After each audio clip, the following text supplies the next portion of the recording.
হালকা করে ভেজে নিয়েছি। তার আমি কিন্তু সর্ষে বাটা করবো ইলিশ মাছের। তার জন্য দেখো দুটা শুকনো লঙ্কা দিয়ে দিচ্ছি তেলের মধ্যে। তেল ছিল যে হালকা করে ভেজেছি, ওই তেলটার মধ্যেই আমি কিন্তু দিয়ে দিলাম।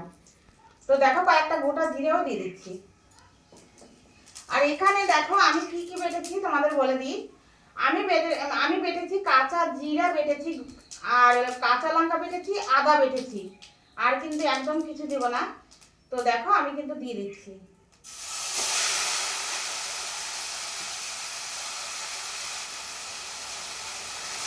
আমি কিন্তু ভালো করে নেড়ে চেড়ে দিচ্ছি।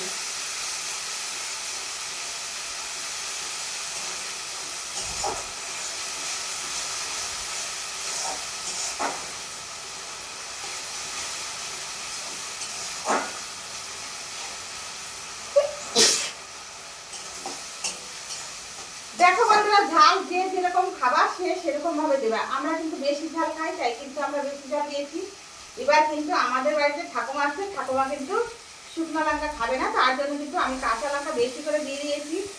কেননা আগেকার লোক কথা যদি না ছিল তাহলে কিন্তু একদম আমাদের বাড়ি থাকবেও না, খাবেও না। ওই জন্য আমি কিন্তু কাঁচা লঙ্কা দিয়ে করছি।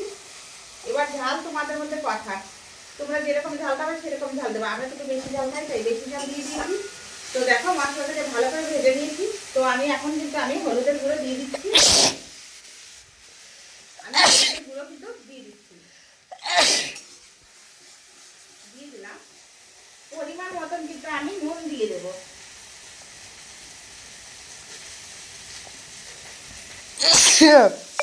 ভালো করে নেড়ে চেড়ে দিলাম। আমি কিন্তু এখন পরিমাণ মতো জল দিয়ে দেবো।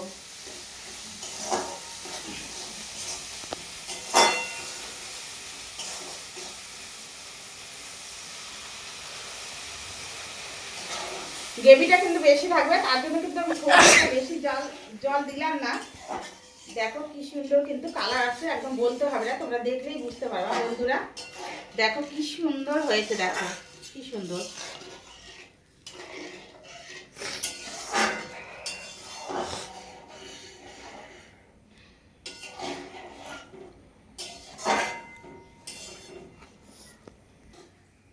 দেখো বন্ধুরা, কিন্তু ঝোলটা ভালো করে ফুটবে, তারপরে কিন্তু আমি যে হালকা করে ভেজে রেখেছিলাম মাছটা, ওই মাছটা দিয়ে দেবো। নাই কিন্তু আমার ঠাম্মা কিন্তু খাবে না, ঠাম্মার মন মতন কিন্তু আমি রান্না করছি। কেননা আগেকার লোকের কিন্তু কথা বা রান্না বান্না কিন্তু খুব টেস্টি হতো খেতে। তার জন্য কিন্তু আমি আমার ঠাম্মার কথা মতন কিন্তু করছি। তো দেখো ঝোলটা কিন্তু ফুটে গেছে, দেখো কি সুন্দর ঝোলটা কিন্তু ফুটে গেছে। তো আমি দেখো যে ভেজে রেখেছিলাম মাছটা কিন্তু আমি দিয়ে দেবো। কেননা দেখো লেজটা আগে দিয়ে দিচ্ছি, দেখো লেজটা কত বড় দিয়ে দিচ্ছি। এখন দেখো মাছগুলো কিন্তু আমি এক এক করে দিয়ে দেব।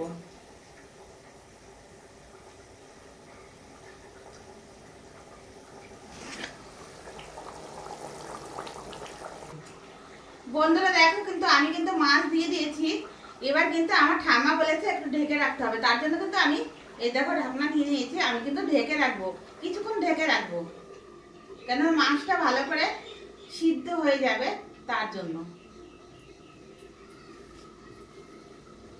আমার ঠাম্মা বলেছে যে ইলিশ মাছ ভাপা দিয়ে ভাত খেলে যেন হাত থেকে 5 দিন ছেন থাকে, তার জন্য আমার ঠাম্মার কথা মতন কিন্তু আমি রান্না করছি।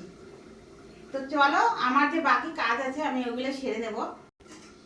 বন্ধুরা দেখো আমি কিছুক্ষণ কিন্তু ঢেকে রেখেছি, এখন কিন্তু আমি ঢাকনাটা তুলে আমি একটু নেড়ে চেড়ে দেবো।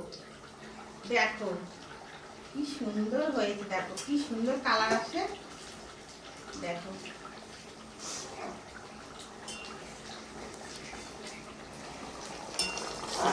দেখো কি সুন্দর হয়েছে। আমি বললে তোমরা তো বুঝতে পারবা না, কিন্তু তোমরা তো দেখছো বন্ধুরা, দেখো কি সুন্দর কালার এসেছে।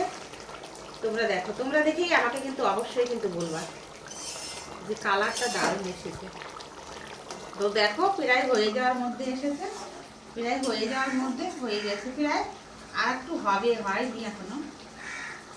তো দেখো বন্ধুরা, তোমরা যদি আমার মতন করে সরষা বাটা ইলিশ খাও এইভাবে, আমার মতন করে বেশি করে কাঁচা লঙ্কা দিয়ে, গোটা জিরা কয়েকটা বেটে, তারপরে কাঁচা লঙ্কা দিয়ে কালো সরষা দিবা। কিন্তু সাদা সরষা দিলে কিন্তু ভালো হবে না, কালো সরষাটা তোমরা অবশ্যই কিন্তু দিবে, একটু বেশি করে দেবে।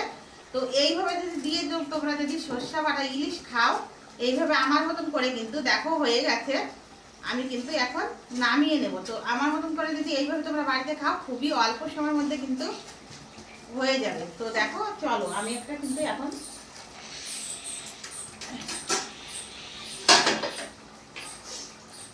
বাবা বন্ধ কর না।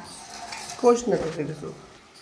দেখো বন্ধুরা কি সুন্দর কিন্তু দেখতে কালারটা এসেছে। তো দেখো তোমরা যদি বাড়িতে এরকম ভাবে আমার মতন করে খাও তাহলে কিন্তু খুব টেস্টি হবে। এবার কিন্তু দেখো আমার ঠাকুমার কথা কিন্তু অবশ্যই শুনেছি। এবার তোমরা কিন্তু আমার মতন করে আমার কথা শুনে কিন্তু তোমরা বাড়িতে অবশ্যই কিন্তু করো, করে কিন্তু আমাকে অবশ্যই কিন্তু জানাবে। দেখো হয়ে গেছে কিন্তু আমি নামিয়ে নেব।